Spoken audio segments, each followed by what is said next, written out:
আসসালামু আলাইকুম, আমি Asiya Islam. Welcome to my channel cook master Bangla recipe. আপনার কি পিঠা খেতে ইচ্ছে করছে? ঝটপট কোনো পিঠা আপনি তৈরি করতে পারছেন না? তাহলে আজকের রেসিপিটি আপনার জন্য। একদম অল্প সময়ের মধ্যে যদি আপনার পিঠা খেতে ইচ্ছে করে, এই পিঠাটা তৈরি করে খাবেন, দেখবেন আর কোনো পিঠা ভালোই লাগবে না। দেখতেই পাচ্ছেন কতটা সুন্দর ও আকর্ষণীয় আমার এই পিঠাটা আমি তৈরি করেছি। স্যার কথা না বাড়িয়ে চলুন দেখা যাক পিঠাটা আমি কীভাবে তৈরি করেছি। Let's go to my channel. এই পিঠাটা তৈরি করার জন্য আমি এখানে নিয়ে নিয়েছি একটা হাঁড়ি, আর তার মধ্যে দিয়ে দিলাম 1 কাপ পরিমাপে পানি, আর দিয়ে দিয়েছি স্বাদ মতো লবণ, দিয়ে দিলাম কিছুটা পরিমাণে ঘি। এখন আমি এখানে 1 কাপ পরিমাপে শুকনো চালের গুঁড়ো নিয়ে নিয়েছি, আর এটাকে ভালো করে সিদ্ধ করে একটা ডো তৈরি করব। আমি চালের গুঁড়োটাকে সিদ্ধ করে নিয়েছি। আমি কিন্তু একদম দোকানের যেই শুকনো চালের গুঁড়োটা কিনতে পাওয়া যায় ওই চালের গুঁড়োটা নিয়েছি। আপনারা চাইলে এখানে ভেজা চালের গুঁড়োটাও অ্যাড করতে পারেন। আর চালের গুঁড়োটা ডোটা তৈরি করে আমি একটু ঠান্ডা করে তারপর অন্য একটা বলে নিয়ে নিচ্ছি। একদম বেশি ঠান্ডা হতে দেওয়া যাবে না, হালকা পরিমাপে একটু ঠান্ডা করে নিয়েছি। আর এখানে আমি নিয়ে নিয়েছি 2 চামচ পরিমাপে টক দই, আর এর মধ্যে দিয়ে দিলাম 1/2 চামচ পরিমাপে বেকিং পাউডার আর 1/2 চামচ পরিমাপ বেকিং সোডা। এখন আমি এটাকে ভালো করে মিক্সড করে নিচ্ছি। আপনারা কিন্তু এর পরিবর্তে এখানে একটা ডিমও ব্যবহার করতে পারেন। তো যাদের কাছে ডিমটা ভালো না লাগে তারা এভাবে টক দইয়ের সাথে বেকিং পাউডার আর বেকিং সোডা মিলিয়ে একটা মিশ্রণ তৈরি করে নেবেন। আর এখন আমি যে ডোটা তৈরি করেছি ওইটাকে একটু ভালোভাবে হাতের সাহায্যে মতে নিচ্ছি। আর যেই টক দইয়ের মিশ্রণটা আমি তৈরি করেছি ওইখান থেকে একটু একটু করে মিশ্রণ দিয়ে আমি ডোটাকে ভালো করে ম্যাশ করে নেব, যেন কোনো প্রকার লাঞ্চে বা দানাভাব না থাকে। আর এটাকে যত ভালোভাবে ম্যাশ করতে পারবেন বা হাতের সাহায্যে মথে নিতে পারবেন, আপনার পিঠাটা ততটাই সফট ও নরম তুলতুলে হবে আর খেতে অনেক ভালো লাগবে।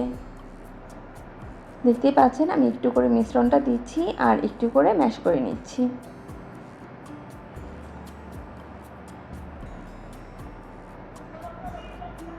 আমি কিছুক্ষণ সময় নিয়ে একটু ভালো করে এটাকে ম্যাশ করে নিয়েছি। আপনারাও চেষ্টা করবেন একটু সময় নিয়ে এটাকে ভালোভাবে ম্যাশ করে নেওয়ার জন্য। আমার ডোটা প্রায় তৈরি হয়ে গেছে। এখন আমি ডো থেকে ছোট ছোট করে লিচি করে নিয়ে তারপর পিঠা তৈরি করব। আমি এটাকে একটু সাইডে রেখে নিচ্ছি। এখন দেখেন হাতের সাহায্যে একটু ছোট লেচি নিয়ে তারপর আরেক হাতের তালুতে রেখে একটু গোল করে ঘুরিয়ে তারপর হালকা চাপ দিয়ে একটু চ্যাপ্টা করে নিয়েছি। আর একটা কাঠির সাহায্যে এভাবে করে ডিজাইন করে দিচ্ছি। আপনারা কাঠির পরিবর্তে চামিচ দিয়েও করে নিতে পারেন। একদম সহজেই ডিজাইনটা তৈরি হয়ে যাবে। দেখতেই পাচ্ছেন আমি কিভাবে ডিজাইনগুলো তৈরি করছি। আমি আবারও দেখাচ্ছি, একটু ফলো করেন। একদম সিম্পল একটা ডিজাইন, বাট দেখতে কিন্তু খুব ভালো লাগে। 2 হাতের তালুর সাহায্যে ঘুরিয়ে একটু গোল করে তারপর একটু চাপ দিয়ে চ্যাপটা করে তারপর কাঠিটা দিয়ে আমি সাইড থেকে একটু কেটে কেটে নিচ্ছি আর মাঝখান থেকে একটা ফুটো করে দিচ্ছি। সুন্দর একটা ডিজাইন তৈরি হয়ে যাচ্ছে। তো সেমভাবে আমি সবগুলো পিঠা তৈরি করব। আর আমার ভিডিওটা দেখতে দেখতে যদি আপনার কাছে ভালো লেগে থাকে তাহলে কিন্তু অবশ্যই একটা লাইক করে দিবেন। আর এই রকম সুন্দর সুন্দর যদি রেসিপি পেতে চান তাহলে আমার চ্যানেলটাকে সাবস্ক্রাইব করে বেল আইকনটি অল করে রাখতে হবে। আর আমার ভিডিও যদি আপনার কাছে ভালো লেগে থাকে তাহলে বন্ধুদের মাঝে শেয়ার করে দিতে পারেন। আর যারা অলরেডি এই কাজগুলো করে ফেলেছেন তাদের জন্য অনেক অনেক ভালোবাসা।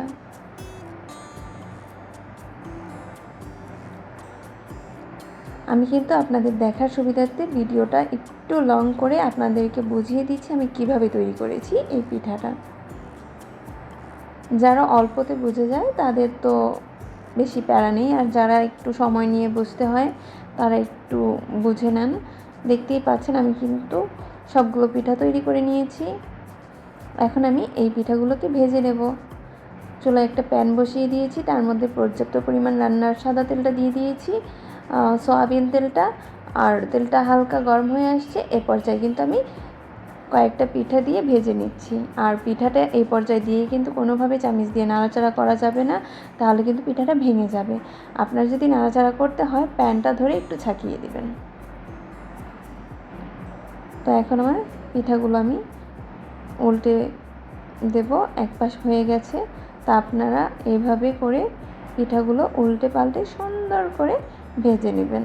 আর চুলা আঁচটা কিন্তু মিডিয়াম টু লো হিটে করে ভাজতে হবে। বেশি হাই হিট করে ভাজলে কিন্তু পিঠার উপরে কালার চলে আসবে আর ভেতরে কাঁচা থেকে যাবে। আমার এই পিঠাগুলো হয়ে গেছে, আমি তেল ঝরিয়ে তুলে নিচ্ছি। সেম প্রসেসে আমি সবগুলো পিঠেই ভেজে নেব। আমি পরেও যে পিঠাগুলো বাকি ছিল আমার, ওইগুলো আমি দিয়ে দিচ্ছি।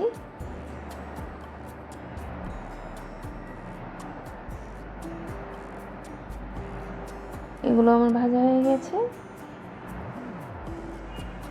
আমার সবগুলো পিঠা ভাজা হয়ে গেছে। এখন আমি একটা মালাই তৈরি করব। আর মালাইটা তৈরি করার জন্য আমি এখানে নিয়ে নিলাম 1/2 লিটার পরিমাপে গরুর তরল দুধ। এই দুধটাকে আমি এখন একটু জাল করে নেব।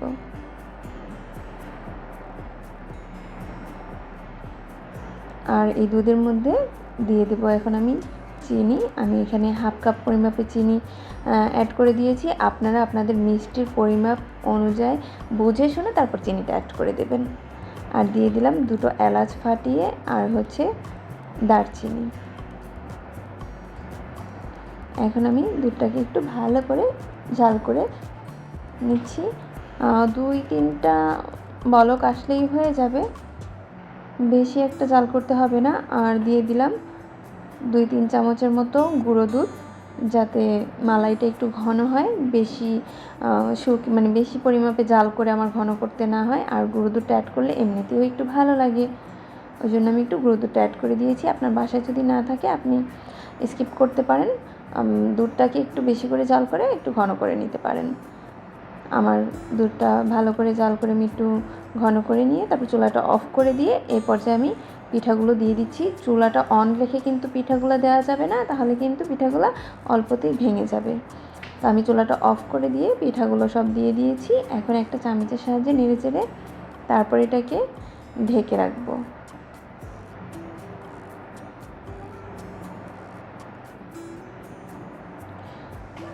ঢেকে রেখেছিলাম, ঠান্ডা হয়েছে প্রায় 15 মিনিটের মতো আমি ঢেকে ঠান্ডা করে নিয়েছি। এখন আমি এটাকে একটু সার্ভ করছি। দেখতেই পাচ্ছেন কতটা সুন্দর হয়েছে। তা আপনারা কিন্তু অবশ্যই এই পিঠাটা বাসায় ট্রাই করবেন। আর এই শীতে এই পিঠাটা যদি আপনি তৈরি করে না খান তাহলে অনেক মিস করবেন। একদম অল্প সময়ের মধ্যে এই পিঠাটা তৈরি করা যায়। আমি 15 মিনিটের মতো ভিজিয়ে রেখেছিলাম। আপনি চাইলে 20-25 মিনিট বা 1-1.5 ঘন্টা ভিজিয়ে রাখতে পারেন। এটা 15 মিনিটেই অনেকটা ভিজে গেছে। আমি আপনাদেরকে একটা পিঠা কেটে দেখিয়ে দিচ্ছি। একদম কিন্তু এই যে সফট নরম তুলতুলে হয়ে গেছে।